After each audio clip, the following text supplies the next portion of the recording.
Kenapa bos gelisah benar? Aku nih bingung. Memikirakan PSO 7 hari 7 malam kada guring.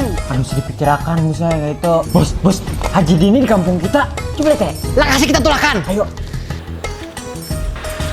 Bos, Haji. Pak Haji. Hai, assalamualaikum. Waalaikumsalam. Anak betakon apa aja nah? Kenapa jadi di Kalimantan Selatan nih pilgubnya diulang? Ada kok guring lu mikirakan? Nah, jadi kayak ini.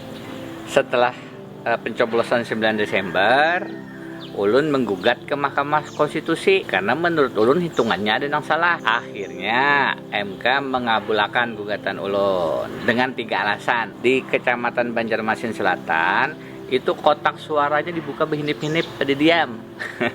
Yang kedua di Kabupaten Banjar karena ada suara yang ditambahi, ada yang dikurangi. Jadi 5 kecamatan di Kabupaten Banjar diulang. Yang ketiga di Binuang itu karena semuaan hadir di DPT 300 hadir, 300 memilih salah satu paslon. Termasuk ada yang sudah meninggal, umpet juga mencucuk bangkit dari kubur. Nah. Jadi diulang. Dicucuk ulang kayaknya tanggal 9 Juni.